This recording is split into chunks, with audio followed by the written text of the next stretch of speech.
दुसरा टेबल घ्या, दुसरा टेबल आला सांगतो. नाही खाली ठेवा, ते मावत नाही.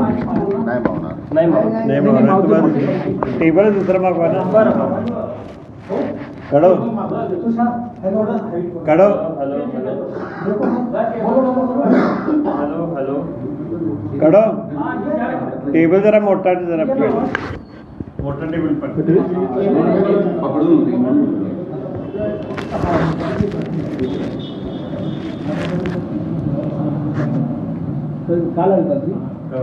काय दौरा किती गोंदियाला गेलो होतो जाणार आहे. अच्छा, आज जाणार आहे. बोला ना.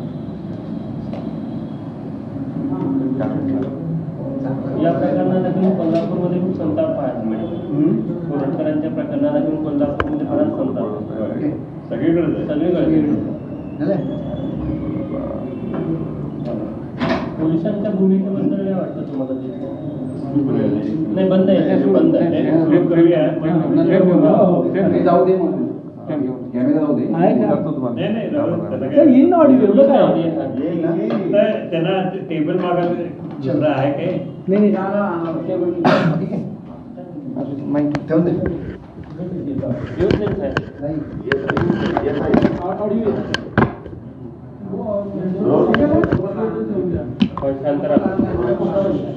आवाज घुमतोय जरा,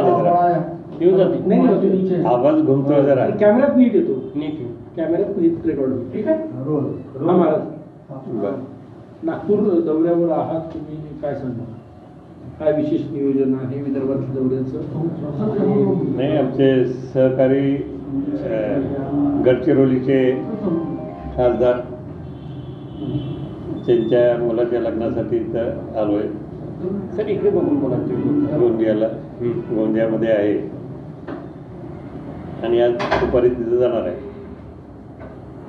प्रामुख्याने तोच कार्यक्रम आहे.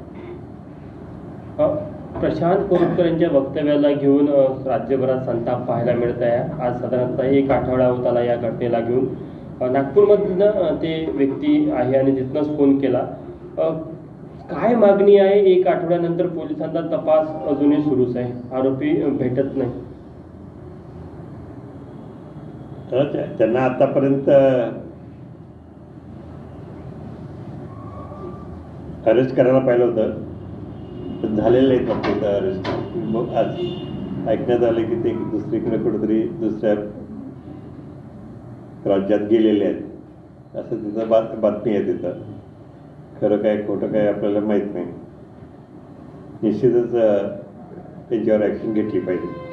त्यांना जामीन मिळालेला आहे कोर्टामधून, त्यांना जामीन मिळालेला आहे 11 तारखेपर्यंत, अंतरिम जामीन आहे मिळालेलं आहे. मिळालं असेल तरी पण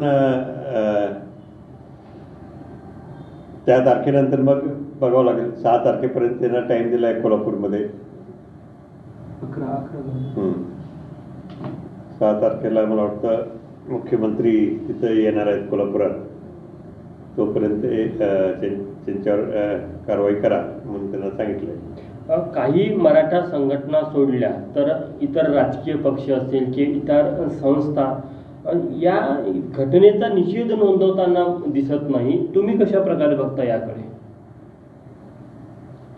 निषेध नोंदून सगळे कंटाळले असतील कदाचित.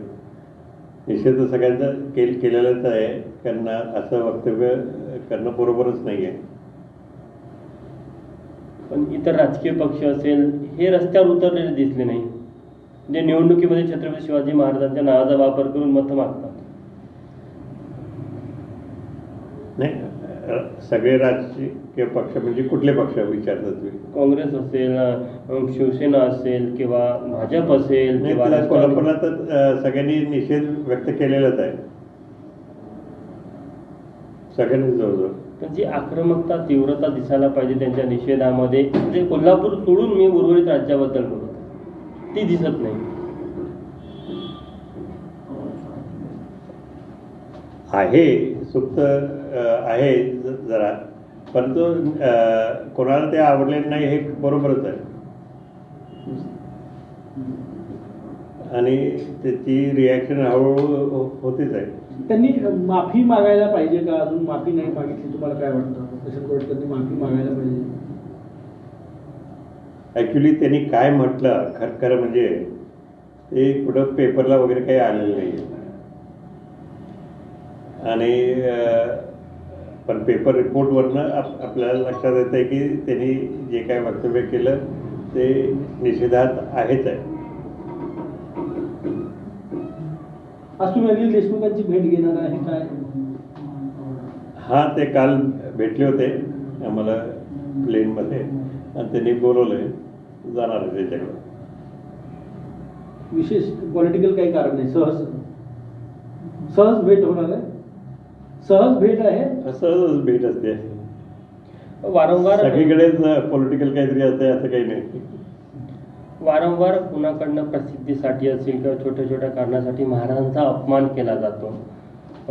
यामुळे कुठेतरी या संदर्भात राज्य सरकारचीच कायदेशीर गाईडलाईन्स यायला पाहिजे का, असं वाटतं का की राज्य सरकारने या संदर्भात घेऊन आपलं काही धोरण ठरवावं? राज्य सरकार म्हणते आम्ही ॲक्शन घेणार, पण ते लवकर घेत नाहीत किंवा घेत नाहीत अशी परिस्थिती आहे. पण ते वक्तव्य जे येतात वारंवार वेगवेगळ्या लोकांचे असे पुढे यायला नको, यासाठी तुम्हाला काही असं वाटतं? सोलापूरकरांचंही वक्तव्य आलं, पण त्याची आता पुन्हा एका पुणेच्या ज्या समितीवर निवड झाली, ही कुठंतरी अपमान करणाऱ्या लोकांना स्थान मिळतंय. त्याचं त्यांनी ठरवलं पाहिजे कोणाला स्थान द्यायचं आणि कोणाला द्यायचं नाही. आतापर्यंत त्यांना कळायला पाहिजे होतं. काल प्रशांत कोंडकरांचा एक व्हिडिओ आलाय, त्यांनी संभाजी महाराजांना अभिवादन करतानाचा व्हिडिओ आहे आणि महाराष्ट्राची जगभरात ओळख छत्रपती शिवाजी महाराज संभाजी महाराज यांच्यामुळे असा उल्लेख त्या व्हिडिओमध्ये करण्यात आलेला आहे. त्यांचं ते वक्तव्य त्यानंतर हा व्हिडिओ कसा पाहिजे?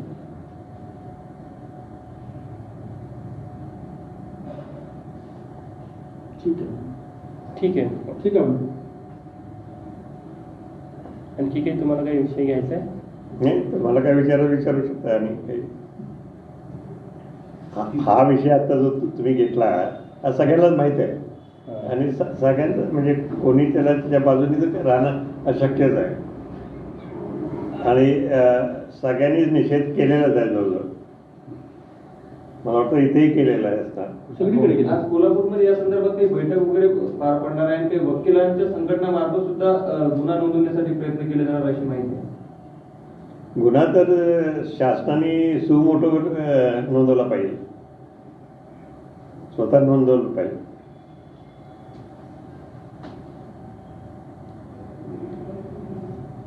अनेक वेळा ते स्वतः नोंदवलं. कालचीच घटना जर आपण पाहिली तर त्याचं मला वाटतं ते म्हणायला लागले तर शासनात आम्ही ॲक्शन घेणार आहे, पण ॲक्शन घेताना काही दिसत नाही. अनेक वेळा अनेक केसेस आता होत गेल्या तर त्याच्यावर प्रत्यक्षात त्यांनी ॲक्शन अजून काही फारशी घेतलेली दिसत नाही.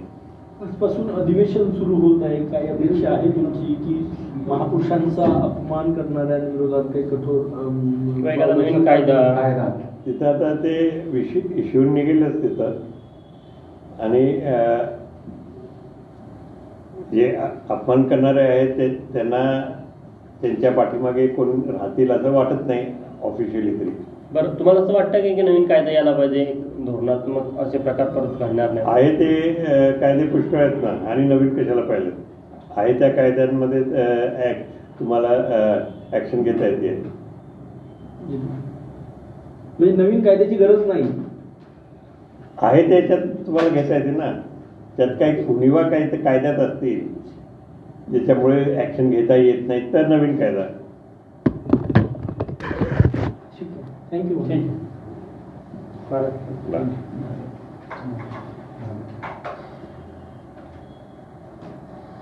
काय नागपूर काय म्हणताय?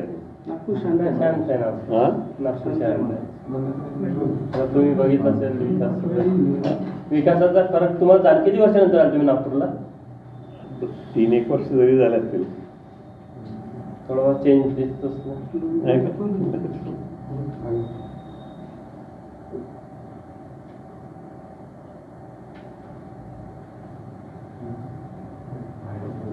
सर कॅमेऱ्यात गेल्यावर बोल. कॅमेऱ्यात गेल्यावर बरोबर. ठीक आहे. म्हणून थांबतो.